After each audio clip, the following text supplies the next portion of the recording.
saw this and I almost watched it immediately. The worst way to find out you're alone in the forest.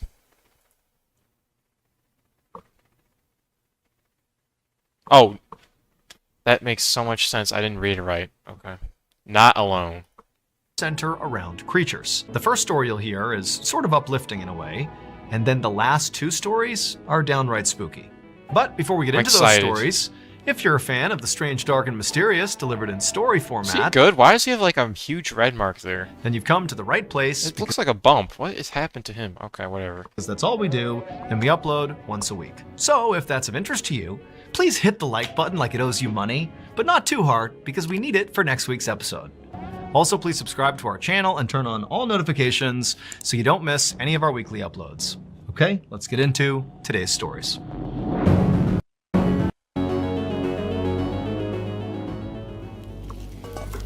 On the evening of December 24th, 2001, a 48-year-old businessman named Kevin Butler was in his kitchen inside of his home in Dallas, Texas, preparing food. The following day, he was going to bring this food to a Christmas party at his friend's house. And as Kevin was preparing this food, he heard his friend Larry, who spent a lot of time at his house, call to him from down the hall. Now, Kevin didn't really hear what Larry wanted, but he could tell from the tone of his voice that, he wanted him to come over there right now. And so Kevin said, okay, I'll be there in a second. But then, after washing off his hands and beginning to walk down the hall to go see Larry, Kevin heard another sound that stopped him in his tracks.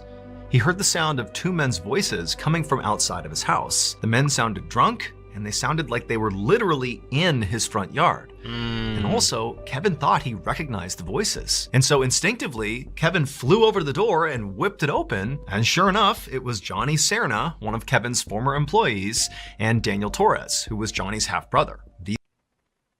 What type of situation is that? Why is your half-brother associated with your employee? These were the two men he thought he heard outside, and here they are. And even though Kevin was expecting to see them when he opened the door, it was like seeing them in real life was just totally incendiary. Kevin was immediately so mad. For several months, Kevin and Johnny had been in this very public feud over money. And in fact, Johnny at one point had even tried to steal from Kevin by forging a check. And so now Kevin looks right at Johnny and Daniel and goes, "Oh, what are you guys here to steal from me again?" And in response, Johnny didn't say anything. He just charged forward and punched Kevin square in the face. Kevin was so stunned that he practically fell over. And then before he could do anything, Johnny and Daniel had pummeled him to the ground and were kicking and punching him. And then they dragged him further into his house and slammed the door behind him. Kevin continued to try to get away, but he just couldn't. One of the brothers was holding him down. And then before long, one of the others had gone off and come back with electrical cord, and they tied him up. And then once Kevin literally was fully bound and couldn't go anywhere, the brothers went into the kitchen, got knives, came back, and they began stabbing. Okay, this escalated so fast, it's crazy. Like, the story just started off of like, oh yeah, I just went to check if some voices outside, and now he's just immediately getting stabbed. Like, what? Kevin over and over and over again. And as all this commotion was happening out in the living room, Kevin's friend Larry, who was right down the hall, heard the whole thing. He heard the sound of, the two drunk guys coming in. He heard the sound of Kevin clearly being attacked. And at first, Larry was terrified and didn't know what to do. But as he heard the sound of Kevin screaming out for help, Larry jumped into action, and he flew down the hallway and he charged out there, and he saw Daniel still on top of Kevin stabbing him, and Larry just went right after Daniel. Now, Larry was unarmed and really didn't stand much of a chance to begin with, but he did whatever he could to try to get Daniel off. He began biting and scratching him and doing whatever he could, but it wasn't enough. And eventually, Daniel overpowered Larry, and then before long, Johnny and Daniel were not just stabbing Kevin, but were also stabbing Larry. And so in the end, both Kevin and Larry, the two friends, were stabbed to death. Oh, they died? What? Okay, wow, okay. Then after they were dead, Johnny and Daniel fled the scene. But what the two half-brothers didn't know was that even though they had just killed Larry, Larry had actually just made sure those two brothers would get caught. Because when Larry tried to fight Daniel off, he had literally bit Daniel and gotten Daniel's blood on his mouth. Wow. And ultimately, when the police showed up, they took the blood from Larry's mouth, and that was DNA evidence, and it led them right to Daniel. That's crazy. So Daniel and Johnny were soon arrested and charged with murder. However, they were only charged with one murder. And that's because during the attack, when Larry flew down the hall to try to protect Kevin, well, he literally flew. Because Larry was not a person.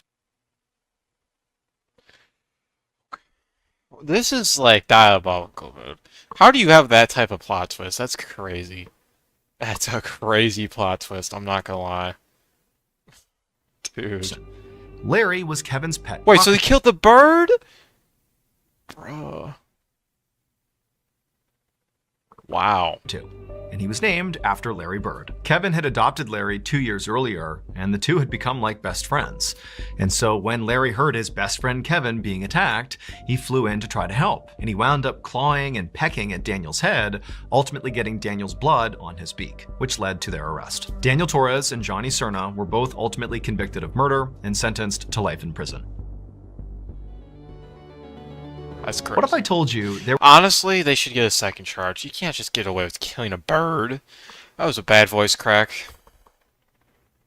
What happened to his chest? I don't know. There was a boundless vault full of a million secrets, buried mysteries, and life-changing adventures just waiting to be explored. A place where stories lie in wait, just a tap away. Well, that place is Audible. Imagine your Audible effect from edgier trial at audible.com/MrBallin. Okay, back to the story. Face peelers. Okay, so this is gonna be bad. I don't know. I do not like the way that was worded. That first story, by the way, the first story is crazy because the way he worded the story, you're just thinking, oh, this is a generic story about someone getting murdered, right? Which, by the way, not generic. It's crazy, but it gets crazy because the way he tells stories, he leaves out something that you don't expect. Like, he left out the detail of the bird, so then when he said, oh, it's actually a bird, it just made the story that much more interesting. Like, that's crazy storytelling. Like, he's just so good at it. Too many voice cracks, drinks more water. Okay, dude, like, you're meat riding the voice cracks, bro. Alright, that sounds really weird, but it's true. At 6:30 p.m. on July 29th, 2023, a 15-year-old girl named Talia Davila Diaz stood right outside her back door of her house, staring out at the thick, dense, shadowy rainforest that was her backyard. Talia lived in a tiny, isolated village in Peru that was literally in the middle of the Amazon rainforest. Oh, hell no. So as she was looking out, I mean, she would have seen these huge tropical trees and heard the sound of howler monkeys and exotic birds and animals moving all about, and the air would have been really thick and humid. But she wasn't thinking about any of that. Instead, she was focused on this grapefruit tree that was only a few yards away from her house. She wanted to go get a grapefruit and bring it inside and make juice for her family. However, like, that's such a luxury, I'm not gonna lie. That's a luxury right there. But you're also paying the price of being in the middle of the Amazon forest, so... Which one would I really want to be in that life where I can go outside, grab a grapefruit, and just have it? However, Talia was scared. And she was scared for two reasons. The first reason was this was the Amazon, an inherently dangerous place, especially at night. There were loads of predators out there, like what is this? Snakes and jaguars. Oh, those are snakes. Okay, see, I thought it was a turtle. The other reason she was scared was that she was worried there could actually be something worse out in the rainforest, worse than any predators she was used to. Oh, really? And that was because over the last couple of weeks, people in Talia's village had been claiming they were seeing these shadowy figures lurking in the tree line with these bright green eyes that would occasionally seem like they were hunting the people of the village. Like anytime they went out, it was like these figures were kind of lurking off in the distance, but nobody knew what they were. The rumor around the village was that these shadowy figures were actually pelikaras, which translates literally to face peelers. People in Talia's village believed that pelikaras were foreigners who would kidnap locals and cut their throats and What? What? Why does that even make sense? Why would foreigners ever go to a random village and just start cutting people's throats? Peel the skin of their face off. Why? And then sell their body fat on the black market. And the What? locals I'm so confused why you'd ever be thinking that. were so freaked out that Pelikaras could be around that they began performing nightly patrols to keep the villagers safe. So Talia, again, was very scared to even leave her house at this point, but she was also trying to be reasonable. I mean, she'd gone out and gotten a grapefruit many times in the past. This was not some new behavior, so she's looking out and she sees the grapefruit tree and she knows there's a nightly patrol out right now, and I only have to go a few yards and get the fruit and get right back in the house. Like, how big of a deal could this possibly be? And so after taking one more look around and not seeing anybody or hearing anything that was out of place, she took a breath and then rushed out to the tree. She grabbed a grapefruit, and as she was turning around, she froze. Oh, no. Because her worst nightmare had just been realized. Now, standing between her and her back door were these two hulking dark figures. And one of them was like so tall, it was practically the size of a tree. What? What? Okay, that's diabolical. I don't know where this is starting to get like to territories of like you're hallucinating. Both had these piercing, Hello, outdoors game, by the way. glowing green eyes, and they were looking right at Talia. And Talia was so instantaneously petrified that all she could do was just stand there and stare back into their green eyes. And as she did, she began to notice that their faces were grotesquely elongated, almost like they had masks on. And then before Talia could do anything, the really tall one began sort of gliding towards her. Gliding? Not stepping towards her, but literally almost hovering off the ground towards Talia. And then suddenly, Talia was being grabbed and thrown to the ground. And the instant Talia hit the ground, these two figures descended on her and pinned her there. And then one of them reached down and pressed their hand over her mouth and her nose, and she couldn't breathe. And then she sees the other one is holding what looked like a box cutter or a knife, and they put it right up to her neck. And suddenly it's like Talia understands. Wait. So, there's what? Okay. So this is a real. I don't know. You know what I'm confused about mainly? Is how do we know so much about what she's feeling? So that means she survived. How do you survive getting your throat cut up? Because that's exactly what he was about to say, by the way. How do you survive that? These are Pelikaras. They're gonna slit her throat. They're gonna kill her. And so she has this sudden burst of energy and she manages to push them off of her. And when she did, their hand came off her mouth and she screamed out for help. And she heard somewhere in the village voices yelling back to her, and then she heard footsteps, and she knew it was the night patrol coming to save her. And so at this point, the figures released Talia, and she scrambled to her feet and immediately ran towards her house right as the night patrol came bounding into her yard, and one of the men had a gun, and he raised it and began shooting in the direction. Alright, this story, I don't know what's happening anymore. This story is ridiculous. This story is I don't know what to say. Like, there's no way this is real, in my opinion. This is so crazy. The figures. But, like, also, if this actually, like, I just put in my perspective, right? Like, what if I was that girl, right? And that actually happened to me? How do you convince people that actually happened to you? You can't. So it's like, as an outsider, it's like, oh, that's so unlikely. But who really knows? I don't know. And Talia, she's totally panicked and she turns around and she looks at her attackers. And she's expecting them to, be fleeing into the rainforest. But instead, these dark figures, they were like levitating in the sky and they were looking down at Talia and the Night Patrol with their glowing green eyes as they literally began to levitate into the sky. And the whole time, the Night Patrol is firing repeatedly at these things and they just drifted off into the night and disappeared. Talia ultimately would not suffer any physical injuries from this encounter, but mentally, she was a wreck. And frankly, so was the rest of the people in her village, especially those who were on the night patrol and with Talia witnessed these figures. Oh, now there's multiple eyewitnesses? Yeah, now that's a problem. When you get multiple eyewitness testimonies about something and they all can say the same thing, you kind of have to start believing it, low-key. Because, let's be honest, most people are not going to just all get on the same joke. They're not all going to be sick freaks who, let's just all say the same thing just because, to make some up. No.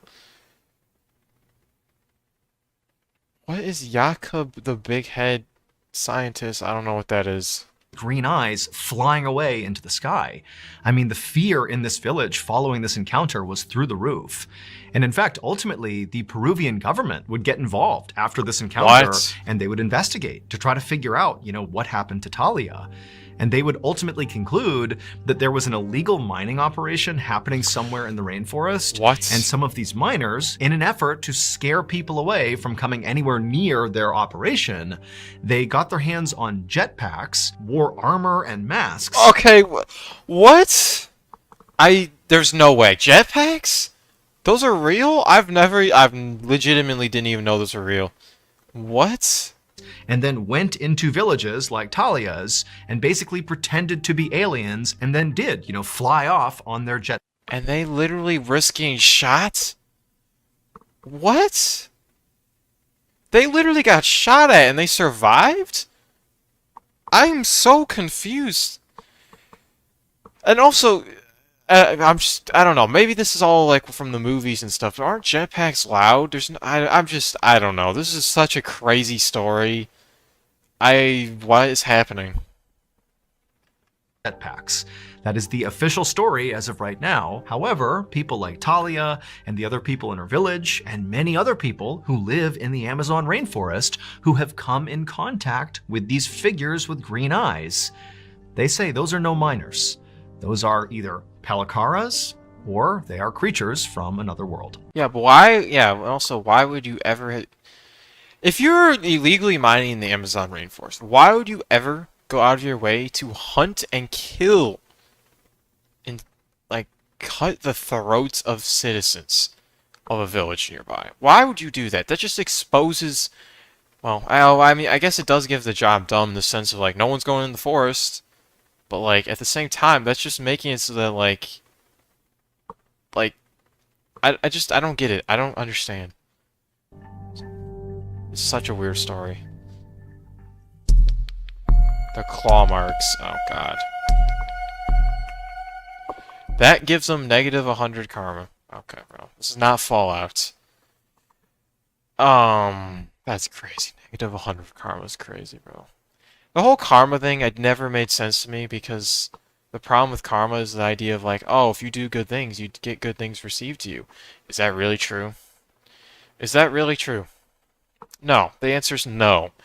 Some of the nicest people in the world will always, will have things that happen in their life that are horrible. Like, for example, someone might just, donate half their money to just a bunch of homeless shelters, and next thing you know, they become homeless because their job is gone.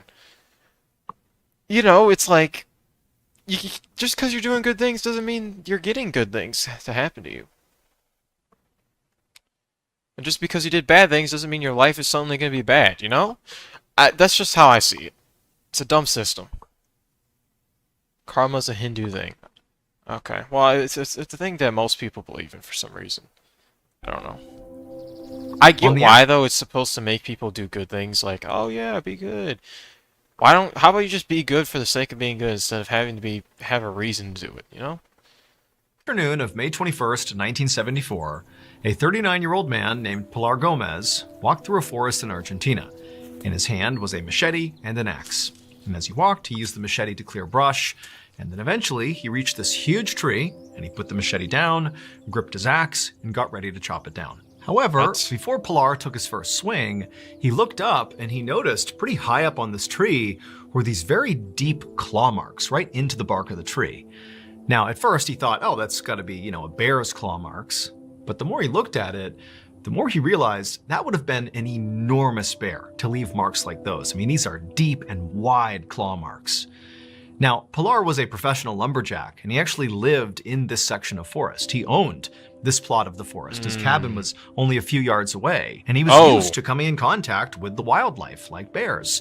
Now, his friends and family thought he was crazy for living out here. I mean, his neighbors were miles away. He didn't have a phone or a car. He lived totally alone. Oh, hell no. And so, in virtue of living in this isolated forest, Pilar routinely came across animals that lived out here, like bears. And it didn't really frighten him. He sort of understood that's part of living out here. But he knew his friends and family thought he was totally crazy for living out here. And not just because it was so isolated, not just because he didn't have a car or a phone and was totally He didn't have a car. Yeah, no, that's crazy. There's no way you could catch me living that life. alone basically 24/7, but because, according to local legend, this particular forest was effectively haunted. There were these apparent unnatural huge creatures that roamed this forest and would prey on people like Pilar. But Pilar didn't believe in any of that nonsense. My God. He knew that, as he looked at these claw marks, this has to be a bear. This is not some huge unnatural creature that's completely made up. And so Pilar just went ahead and began cutting this tree down. And right as this tree smashed into the ground, making a thundering boom, at the exact same moment, basically right behind Pilar, he heard this horrible growling noise. Like a huge animal was basically coming up right behind him. And so Pilar, he whipped around and looked, but there was nothing there. It was just a wide open forest. Everywhere he looked, it was just trees. Just imagine if this was like, you know how Fears to Fathom, right? That game. Imagine if they did this as the next game, where you just win this situation, right? You're told, hey, I'm buying a house in the middle of a haunted forest, and this is the first thing that happens in the game. Imagine playing that. Do you know how horrible that game would be? In the sense of how much poop would be coming out of my pants? I should never phrase it like that ever again, but that's basically what that would happen. Like, that would be a good game, like, crazy game. I might have to, you know what? That might be a game I might have to start trying to work on myself. Nothing else. And so Pilar began to think to himself, did I even hear that? Like, just imagine being told, hey, you gotta chop a tree. You chop the tree down, and you hear a massive growl, and there's nothing. Like, that's like the best way to make a horror game, because it makes the person paranoid. Oh, what's gonna happen next? Fears of Fathom VR game would be crazy, I guess. You know, by the way, I'm trying to get into developing games right now. I can only make 2D games, but once I learn 3D, I'm going to work on horror games for sure. Because, dude, horror games are like arguably the best, most interesting games in my opinion. And there's so much like room to explore. You could just like, I literally could take any horror story from this guy's channel and literally just turn it into a game, and then boom. I think it's just a creature up the trees that's mad at him from destroying the habitat. Maybe, I don't know, we'll see. I mean, could I really have just been hearing the sound of the tree hitting the ground that somehow also sounded like a growl behind me? Like, am I, psyching myself out here? Am I creating stories in my head because I'm thinking about those claw marks? And he's like, you know what? It's all going to be in my head. I didn't hear anything. I'm all alone out here. I'm safe. I'm good. And so Pilar just got back to work processing this tree. For the next couple of hours, he didn't see or hear anything strange. He just continued to chop this tree into smaller pieces, and then he would carry those pieces right over to his cabin, which again was not far away, and he stacked up this huge pile of lumber right beside the side of his cabin. And then finally, when the tree was all processed and Pilar was back in his cabin, he realized he was pretty hungry. At this point, it was getting dark outside and it was time for dinner. Typically, Pilar would eat his dinner outside. He enjoyed listening to the crickets and just feeling the warm night air. Yeah, this guy is... There's no way I can relate to this guy. There's no way I'll ever live this lifestyle, ever. There's no way I could be comfortable sitting in the middle of the woods alone, eating food. Alone. Like, being alone is the main detail. If I was with someone, it would be bearable, but alone? No way. This guy's crazy. Yeah, there's no justifying this. It's a skinwalker. Okay, bro. We'll see. Those claw marks might have been a bear mark and a warning the place has been frequent bear sightings or something. Yeah.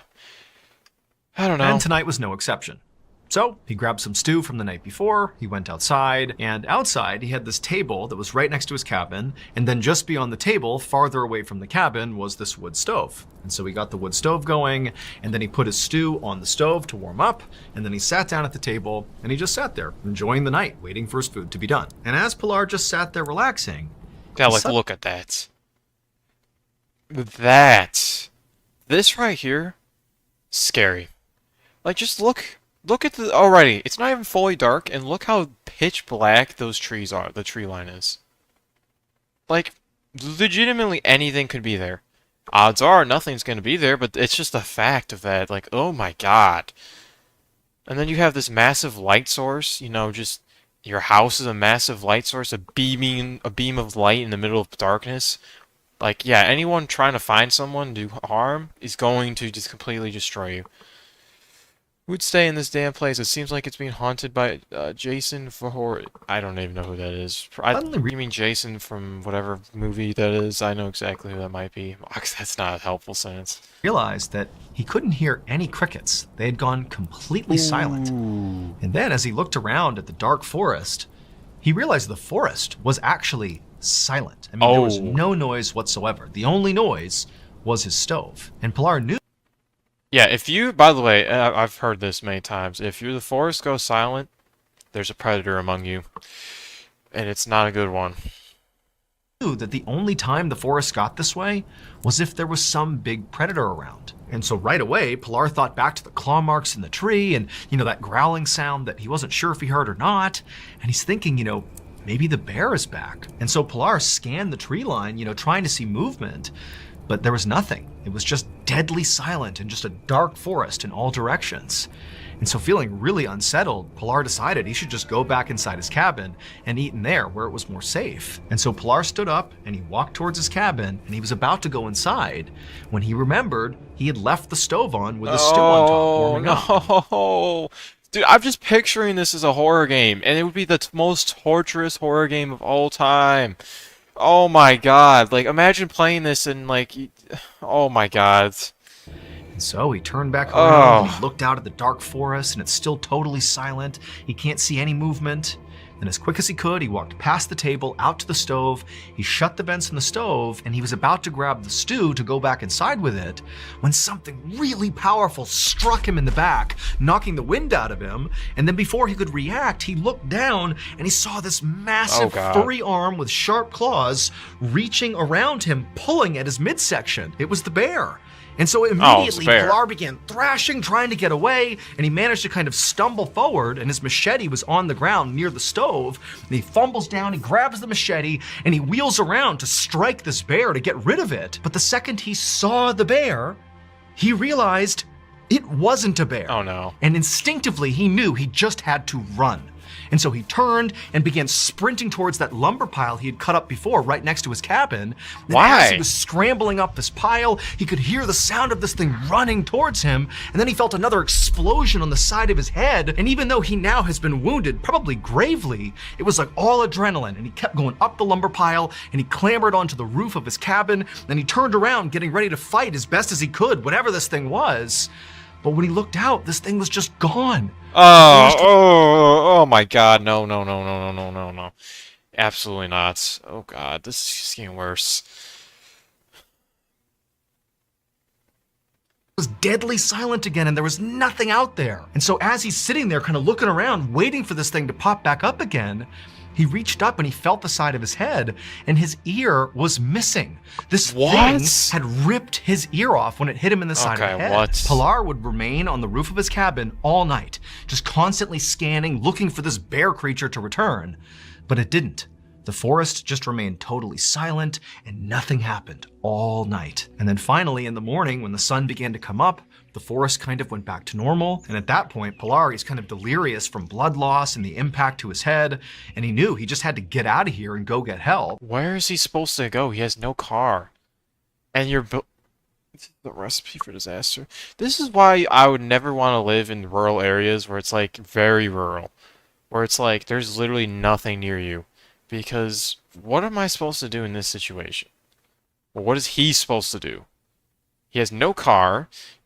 Does he know where to go, where to walk? How is he going to walk when he's injured? Like, what is he going to do?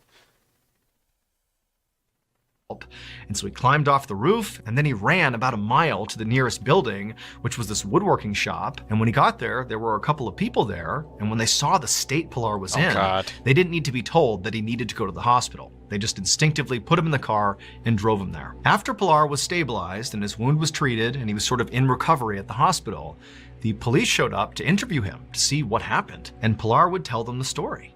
about how, the day before he had seen those claw marks in the tree, and then he had heard that loud growling sound behind him, or so he thought. And then that night, this bear had attacked him at his cabin, and he said at some point he had broken away and grabbed the machete, and he turned to defend himself, and he got a good look at this bear. And it was at least 6 feet tall, it was covered in black hair, had sharp claws. I mean, it was every bit a bear, except its face. It wasn't a bear's face. Oh no. It was a human face. Now, okay, that's just, okay. That is disturbing. That's disturbing. It's a hoax? Explain to me how it's a hoax. Now I get the part about describing maybe he's off by something. But you can't say it's a full hoax, because how the hell do you lose your ear and like have a bunch of blood loss? I don't know. It's potential that he could have just fell or something off a tree. I don't know. Why would you ever climb a tree? And how would you lose your ear? Like, realistically, how would you lose your ear accidentally? That's the problem. If it was like, oh, he got punctured himself somehow in the gut somehow accidentally, you try to make an excuse, that makes sense. But when you lose your ear, it's like you can't make an excuse for that. Well, no, not that. I'm trying to say you can't, like, there's no realistic way to accidentally lose your ear is what I'm trying to say. It's funny that people watch this stuff. I think it's entertaining. That's the thing. It's entertaining. At this point, as Pilar was telling his story, one of the police officers was taking notes. Everything Pilar said, he was writing it down. But when Pilar began talking about the bear with the human face, the officer just stopped taking notes, and the officer said, that can't be true. There aren't any bears with human faces. But Pilar, he's like a rugged lumberjack who lives in the forest by himself, and he's telling these officers, I know how crazy this sounds. I know it's not realistic, but I'm telling you what I saw is this bear with a human face. That's what I saw. But the officer just 100% did not believe him. And ultimately, this went down as simply a bear attack, and that was it. The case was closed. However, despite what the police said, why do you cut to this? There have been at least 30 people who have come forward to say they either saw firsthand or were attacked by this bear-like creature with a human face in that forest in Argentina. 30 people. Why use this photo? Sightings are so common that locals even came up with a name for this creature. They call it the Ucumar. Okay, I have researching this.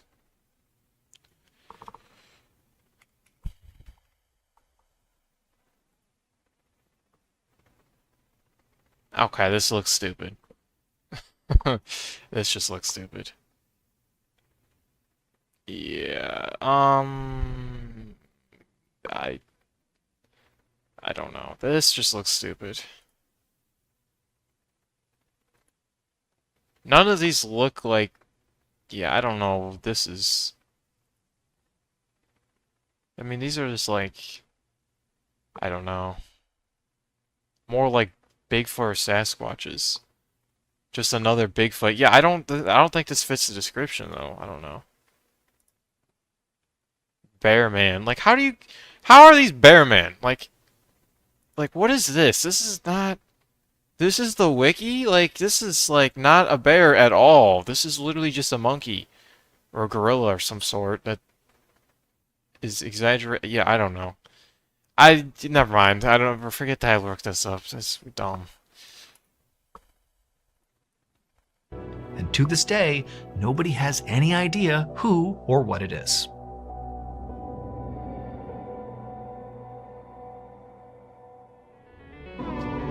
In case you haven't heard yet... Okay. Nah, I mean, that would make for a good horror game, to be honest. Like, I'm telling you, that would make for a good horror game, except it'd be really short. But it would. Just imagine. I feel like the most terrifying horror games are the ones where you're alone, and, you know something's out to get you. In the woods. Oh.